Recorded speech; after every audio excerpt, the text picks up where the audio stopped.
जय हिंद प्यारे बच्चों।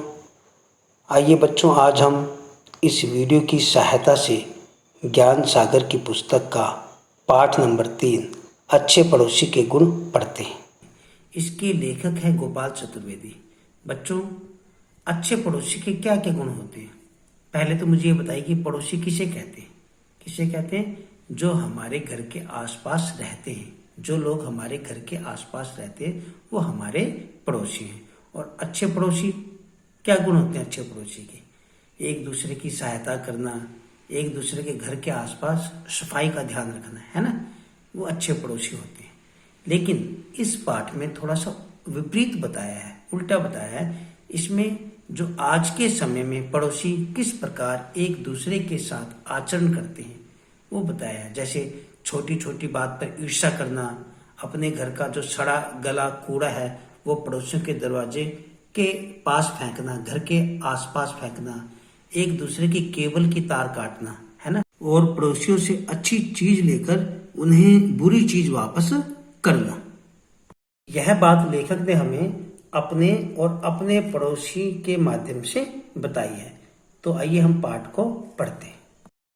हमने जीवन में कई पड़ोस बदले, ये बात कौन कहता है? ये कहता है लेखक। पर इन सब परिस्थितियों के बीच एक शाश्वत सत्य कभी नहीं बदल पाया। शाश्वत का मतलब सदा रहने वाला, लेकिन एक जो सच वो कभी नहीं बदल पाया। कौन सा सच है वो? हमारा पड़ोसियों के प्रति दृष्टिकोण यानी नजरिया आज भी स्नेहमय यानी प्रेम पूर्वक, उदार का मतलब क्या होता है? उदार का मतलब दयालु और सहायतापूर्ण रहा है। हमें यकीन है कि हमारे पड़ोसी भी हमारे प्रति ऐसे ही नेक इरादे रखते हैं। आगे लेखक कहते हैं, हमारी एक पड़ोसी की पत्नी हमेशा बीमार रहती थी। हम उनके पति की शक्ल देखते और एक ही सवाल दागते, आज भाभी जी का क्या हाल है? अब देखिए, आज भाभी जी का क्या हाल है, इसको हमने दोहरा उद्धरण चिन्ह के अंदर प्रयोग किया गया है। ठीक है, लेखक की बात को एज इट इज लिखने के लिए दोहरा उद्धरण चिन्ह का प्रयोग किया गया है। और जब दोहरा उद्धरण चिन्ह बंद करते हैं उससे पहले हमने प्रश्नवाचक चिन्ह का प्रयोग किया गया। यह वैसे ही होता जैसे किसी काने से कोई दरियाफ्त करे, यानी पता लगाए कि भैया उस आंख में रोशनी आई क्या। अब लेखक कहते हैं कि जैसे किसी काने व्यक्ति से ये पूछा जाए कि उसकी आंख में रोशनी आई या नहीं आई, उसी प्रकार लेखक अपने पड़ोसी से पूछते हैं कि उनकी पत्नी का हाल कैसा है। यानी इस जो लाइन है इसके माध्यम से लेखक कहते हैं कि आज के समय में जो पड़ोसी हैं वो एक दूसरे के चिढ़ाने में लगे रहते हैं।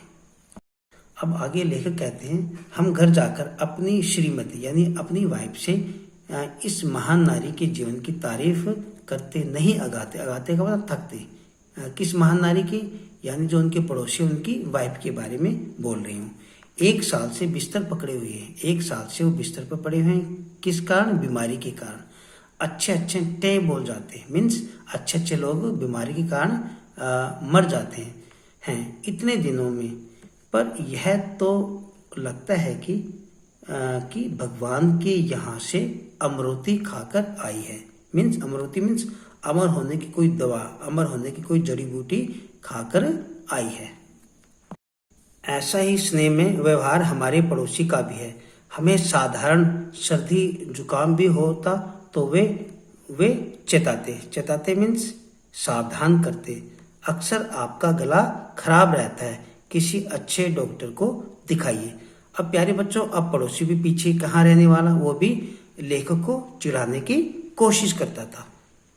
ठीक है, हमने कहीं पढ़ा था कि बार की खांसी कैंसर का प्रारंभिक लक्षण भी होता है। यह हमारा सौभाग्य है कि हमने और हमारे पड़ोसी ने एक दूसरे के परिवारों की सेहत के लिए ऐसा ही सद्भाव का रवैया अपनाया।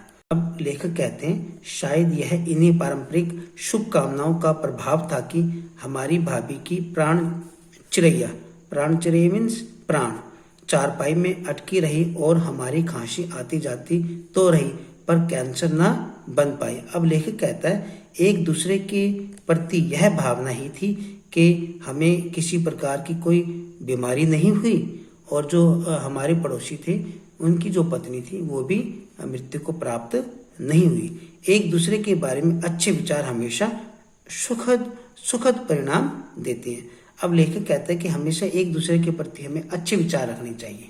ठीक है, आगे अब लेखक कहते हैं, जहां तक उदारता का प्रश्न है, अपने पड़ोसी के लिए हमारा दिल दरिया रहता है। लेखक का कहना है कि उनके मन में पड़ोसी के प्रति बहुत ही दया भावना है, उदार भावना है। तो प्यारे बच्चों, हम इस वीडियो की सहायता से इस पाठ को यहीं तक पढ़ेंगे। धन्यवाद प्यारे बच्चों।